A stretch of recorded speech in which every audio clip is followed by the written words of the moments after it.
What's going on, everybody? Welcome to my channel. This is Gustavo. Today we're selling one of my Texas Pride trailers. So when I started my Hotshot trucking experience, I started with one truck and one trailer, and then I was able to buy my second truck and expand it to my second trailer.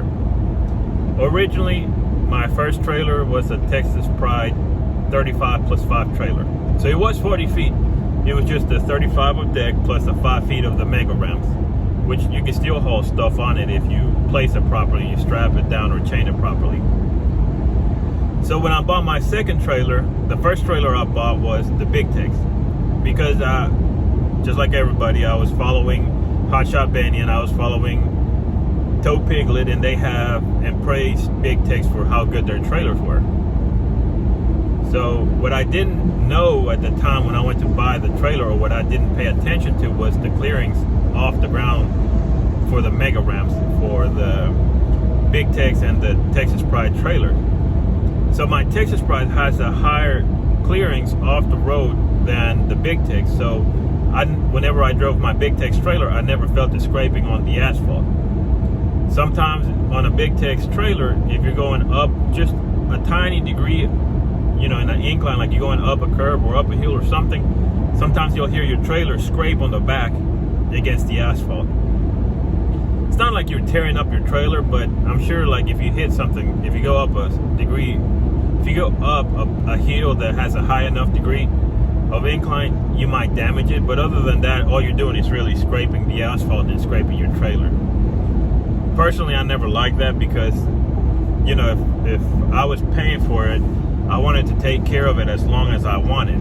The second thing is, whenever, unless you have really good drivers or really good helpers, you know, they won't care if they hit a pothole or if it gets scraped or if it gets damaged. All they say is, I don't know, it was like that when I got it, you know, and just avoid the issue.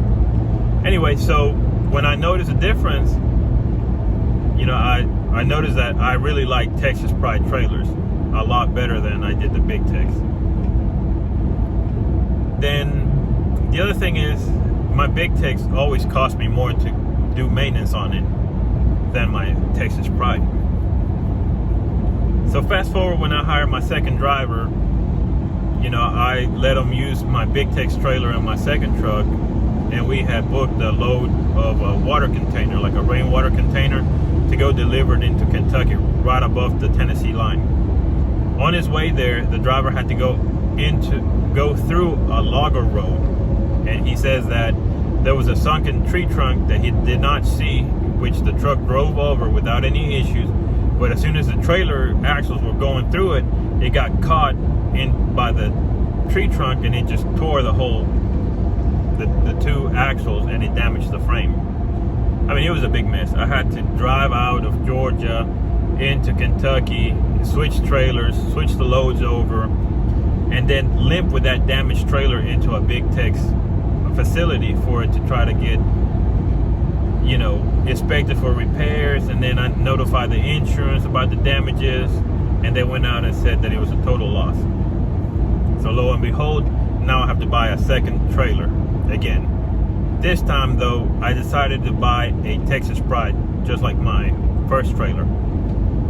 So my first trailer is a 35 plus 5 gooseneck. It is 40 feet, but the 5 feet that are separated normally refers to the mega ramp section, you know, the fold out ramps.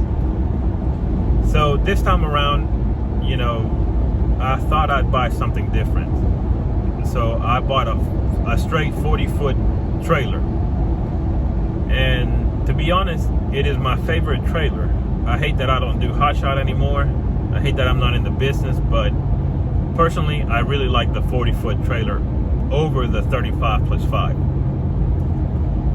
You know, we still had the pull-out ramps, which we can use to load up tractors, skid steers, things like that, but we cannot hold cars. That was, I guess, a disadvantage.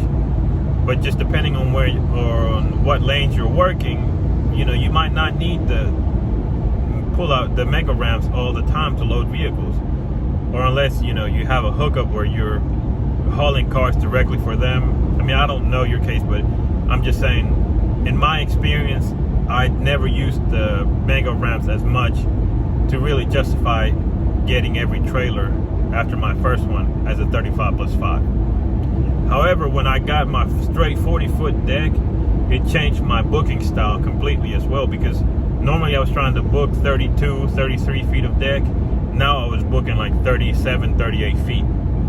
And you know, that gave, with the 2 feet of, the 2 extra feet right there from 37, 38, that was enough to leave enough space between the loads, and it just gave us a better security. So I liked it. I like the trailer a lot. I think it's a solid product. Texas Pride Trailers make some good products. So, you know, I'm gonna show you guys, I'm gonna make a quick video of the trailer that I'm selling. And of course, as always, I appreciate your support. Thank you for tuning in with me. Please hit the like button, subscribe, and follow me on this journey, because I have a lot of things to tell you guys about and what I'm doing.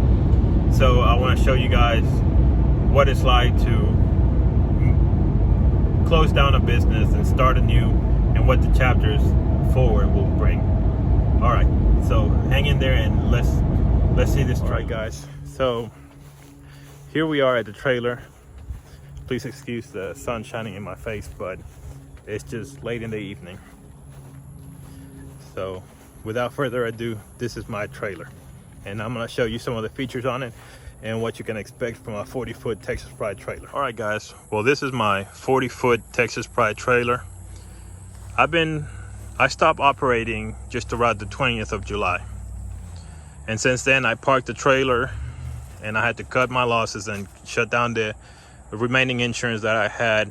My authority got canceled, but I haven't moved the trailer, and as it's been, you could see that weeds started growing over it.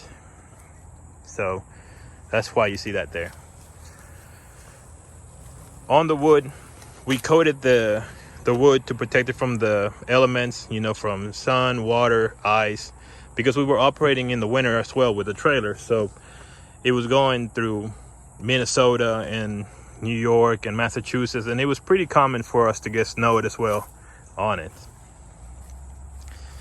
Normally when you buy a brand new trailer, unless you do the upgrade from factory, which I find it to be outrageously expensive, they come with 10-ply tires.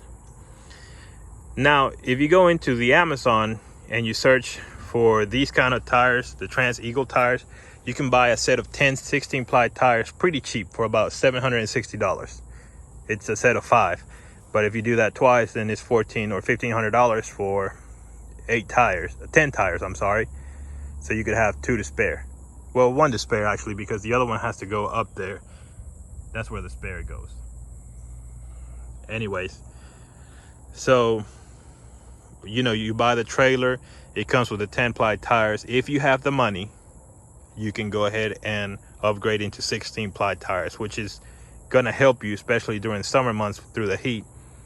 But it also helps with the weight that you set on your trailer. So I have the 16-ply tires. They're still brand new, because actually I had just bought them, and we had probably done 2 or 3 trips on it, so I consider them still new. So as you can see, this is the trailer.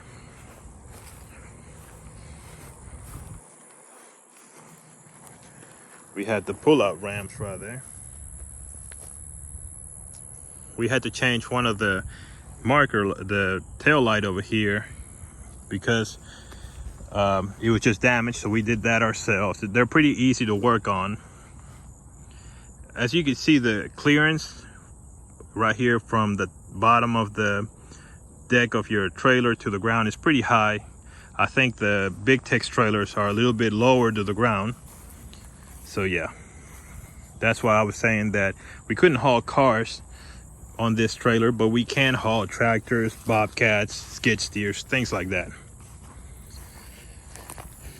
It comes with a nice step, the header board, you know, it's got the neck and everything. And it comes with a toolbox. So yeah, it's a pretty standard trailer. One of the things I wanted to show you guys is that these trailers are real heavy duty. Now I can't get underneath it, but let me see if I can see it right here.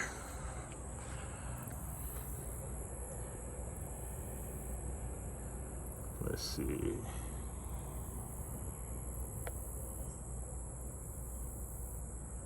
Right there. GVWR, 25,990 pounds. It's 12,000 pound axles. This is an excellent trailer, especially if you're doing CDL hot shotting. I definitely recommend Texas Pride trailer. One of the things I wanted to show you guys as well is the axles. Now, on my other trailer, it's a CDL as well, but it's an oil bath.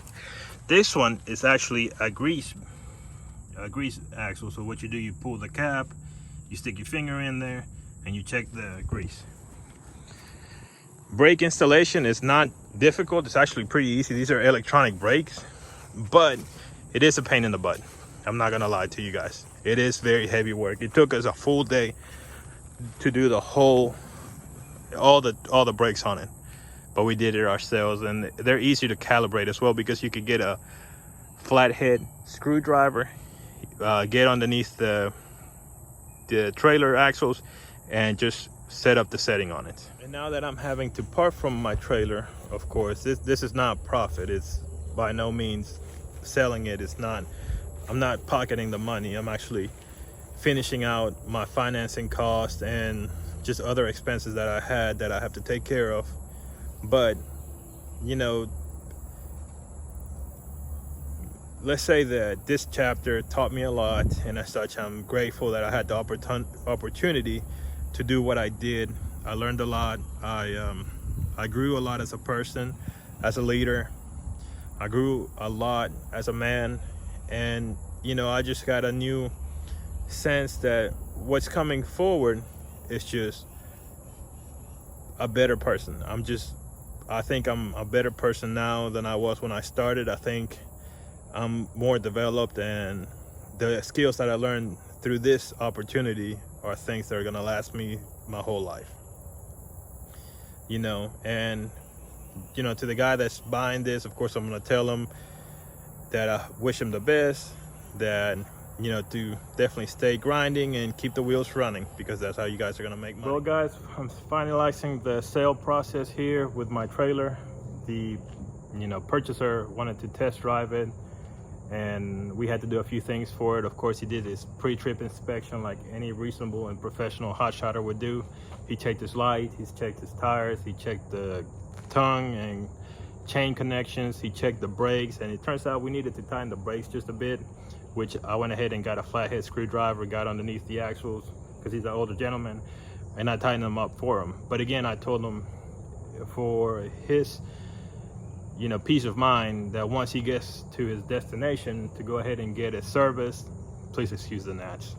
To get the the trailer serviced, you know, re-greased everything, repack the bearings, and check the brakes, of course, because anytime you buy any used equipment, you know, although I took care of my equipment, you never know what's out there. So stay safe, even if it's a little investment up front. If you're gonna buy used equipment, please check your brakes, check the bearings, check the spindles. I mean, just check the frame, check everything. I mean, don't feel like the seller is getting inconvenienced by you being thorough with your purchase or with your inspection. And if they are, then guess what? Forget them. Go buy somewhere else, because there's trailers going up for sale every day. And if you know you value your time, the safety of others, and your money, you're gonna inspect the equipment. You're gonna inspect the equipment. All right, guys. Well, let me hit you up as I'm heading home. Well, guys, there's a new owner of my trailer, and my trailer, or previously ex-trailer. I wish them good luck, and I hope they do the best. I know he's got an excellent trailer with him. My trailer served me well when I was running it, and I know he's going to do him well as well. Yeah, I'm grateful to the gentleman that bought my trailer. It was a good transaction, you know, no issues. He took his time, and there was no pressure for him to buy it from me. But I appreciate nonetheless that he traveled all the way out here for this trailer.